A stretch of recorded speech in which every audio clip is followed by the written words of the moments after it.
during the Second World War. They operated here back then. They must have built this. Yes, they did.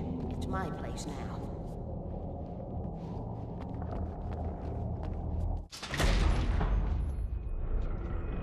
Take it, and I won't need to worry about the room anymore, because 6 and 33 and 118 need changing soon, and I don't want to climb up the ladder to change them because it's very late, and I'm tired. And if you take it, I won't have to do that anymore. The page was autobiographical, a memory from my childhood. But I didn't write this. It was a page written by Thomas Zane. None of them were supposed to exist anymore. Alan, 7 years old, would fight sleep to the bitter end. When he did sleep, he soon woke up, screaming, the nightmares fresh in his mind. One evening, his mother, sitting by his bed, offered him an old light switch. She called it the clicker, and flicking the switch would turn on a magical light that would drive the beast away. To imbue the talisman with all possible power, she added that it had been given to her by Alan's father. Alan never knew him, and anything of his took on mythical proportions in his mind. With the clicker firmly in his hand, Alan finally slept like a baby.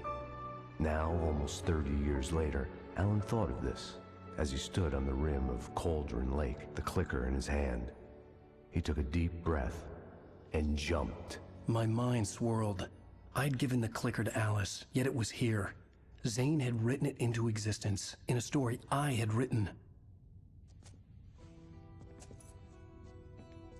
I can get to her now. I can finish this.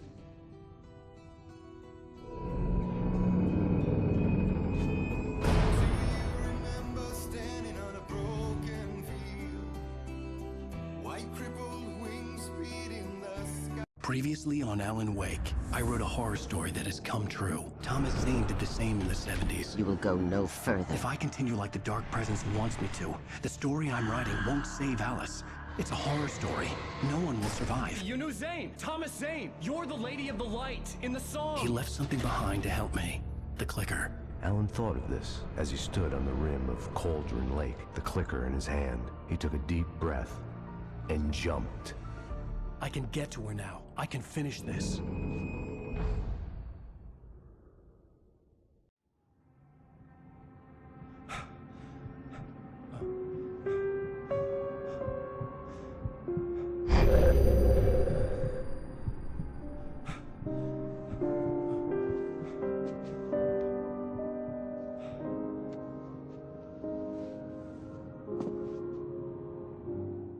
I had a hangover. My head was about to explode and the light hurt my eyes. I needed my sunglasses and painkillers to dull the pain.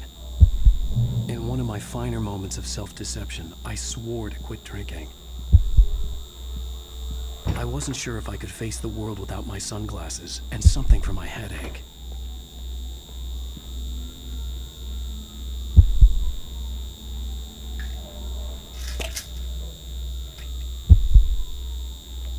The pills worked fast. The prospect of being awake started to seem bearable again.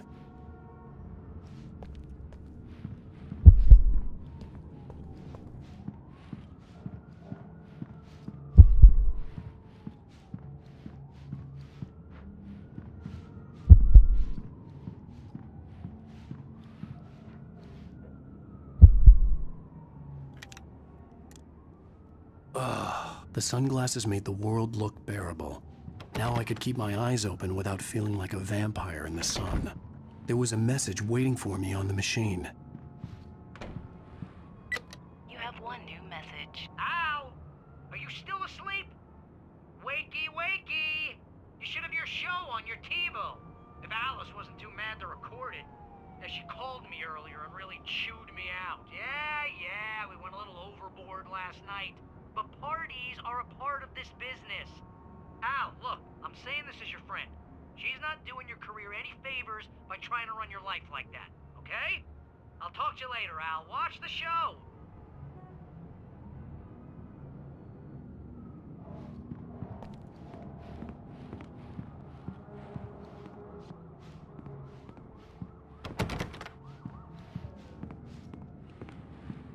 I'd been a guest on the talk show the previous night, talking about my latest book. The show was supposed to be waiting for me on our TiVo.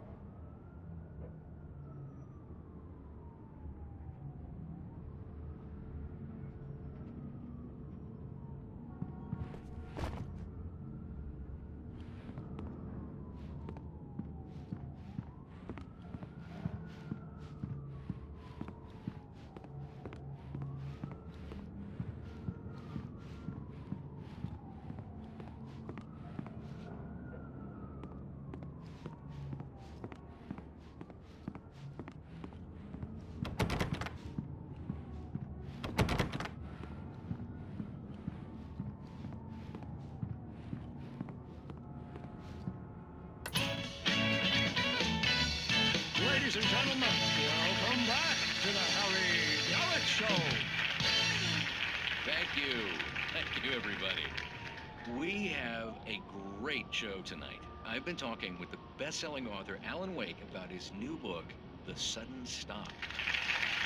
Yeah, good read. Go buy it. No, it is a good read. Look, I'm gonna be honest here. Is that wise?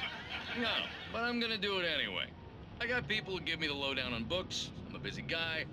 But this one, I actually read from cover to cover. I mean, I'm a big fan. Wow, thanks. Now, this might be a spoiler for those who haven't read the book yet. Based on the sales figures, the 2 people out there who haven't read the book yet. But this last book is all about the death of the main character, the hard-boiled New York detective, Alex Casey. Now, there's been a lot of outrage about this. Why the hell did you kill Casey? What the hell were you thinking, man? Good riddance. No, seriously though. 7 years and 6 books is a long time. He was a gloomy guy to spend all your working hours with, and it was a good run. But it's time to explore new things. My next book will be a departure from the old for me. You selfish bastard, always thinking of yourself. Well, you've certainly given us a lot of entertainment over the years. And now that you mention it, Casey was a gloomy guy. Never had much luck with his love life with the ladies. Was that autobiographical in any way? Yeah, no kidding. Casey's lady friends tended to die on him. With Casey, it was all about his pain. No, nothing autobiographical about that. I'm a happily married man. My wife is my muse. Well, congratulations. That's great to hear. So, how's the publicity tour been treating you? Good, great. But I gotta say, I'm glad to be back home in New York. Well, you've certainly been on the news a lot lately. Lots of parties and, you got into a fight with some paparazzi.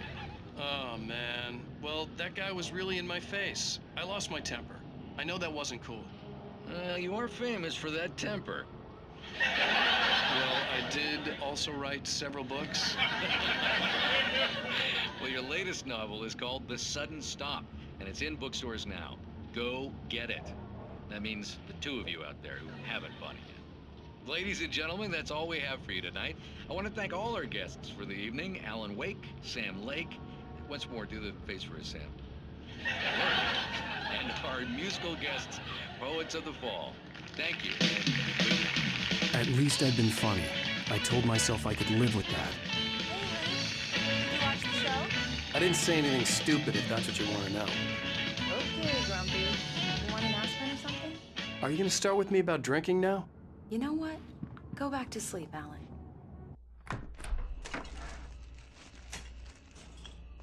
What? Now you can't even talk to me? Well, this morning I was angry because you said you'd be home at midnight and you showed up at 7 a.m. and passed out in mid-sentence.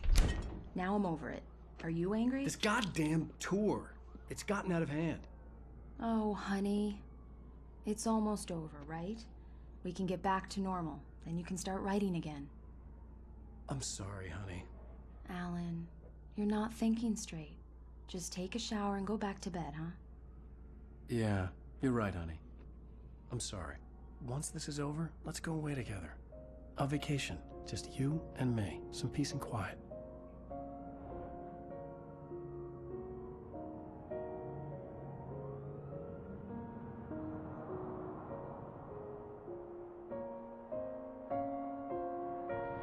Somehow, the clicker was the key to the cabin. I had to return to Cauldron Lake to save Alice.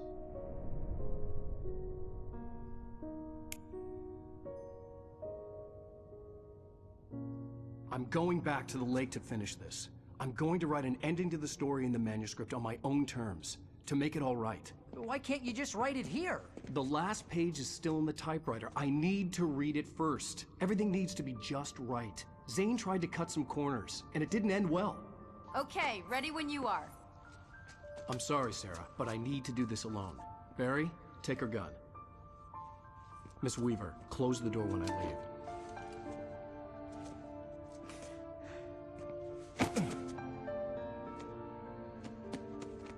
Good luck, Al. See you later.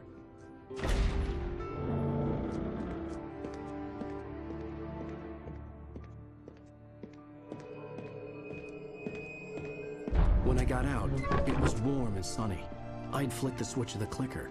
Had it done this? I didn't stop to question it. I had to take advantage of the sunlight to get to the lake. On Zane's page, I'd stood on the rim of Cauldron Lake, about to use the clicker. That's where I was headed.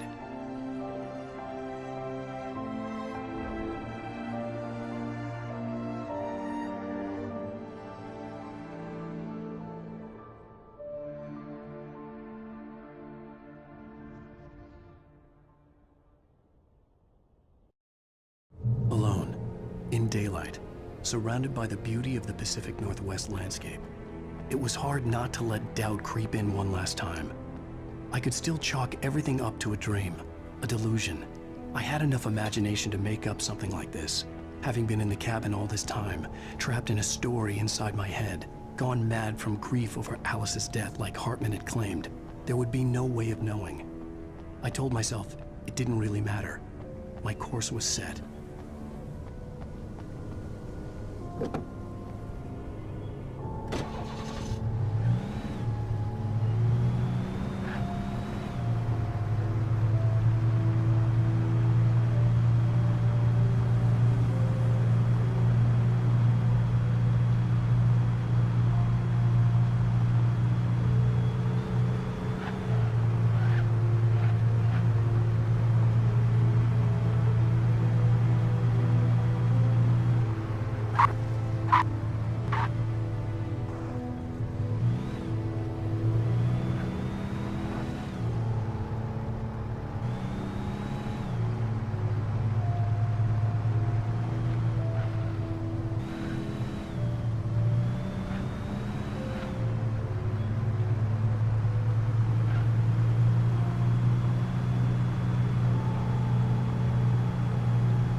There was a link between us, always would be. I could feel its presence again, getting closer.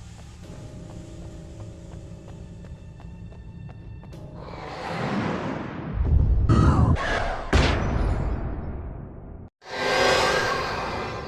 will kill your wife.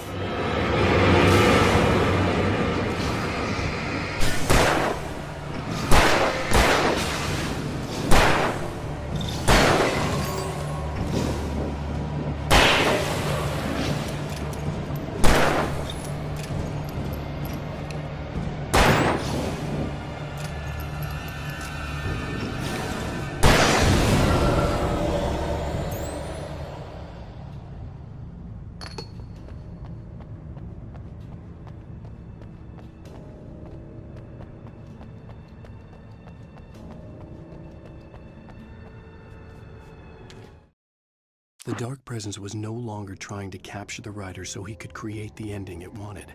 The writer knew too much. He was too strong. And he carried a weapon left behind by Thomas Zane, something that could hurt it. Now, the darkness was doing everything in its power to simply stop the writer from ever reaching Cauldron Lake and the dark place it came from.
Based on the signature in the motel register, Agent Nightingale had stayed here, in room number 2.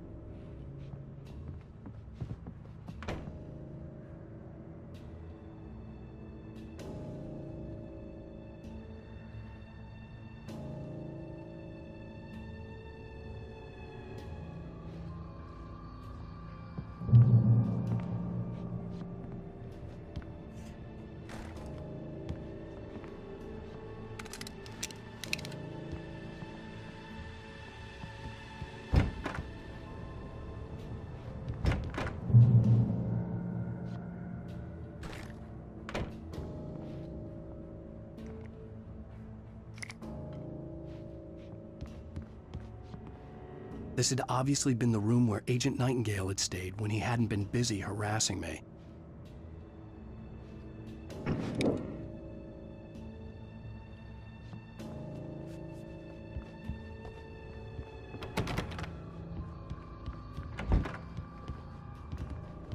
Look after yourself, man! Could have fooled me, pal.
The bottom of Cauldron Lake was a graveyard of things the lake had claimed in one way or another over the decades. The dark presence brought them up in its wake, scattering the rotten waterlogged hull of an old boat here, the remains of a long-ago crashed airplane there, trees shattered under the impacts. The earth groaned. It didn't even notice.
Zane cut its heart out, but it didn't die.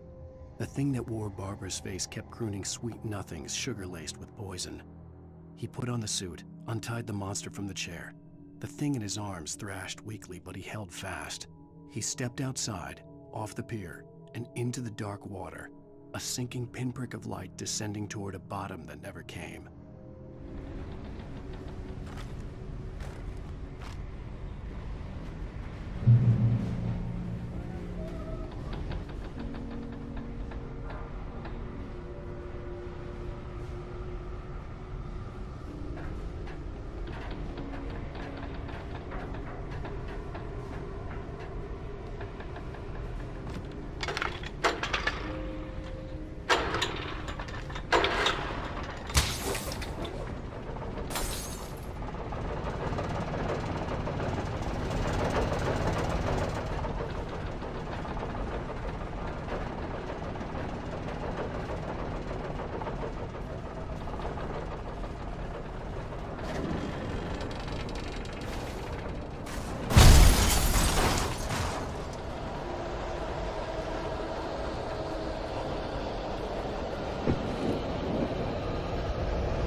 Thanks for watching. Please hit like, hit subscribe, and also hit that notification bell so you never miss a video.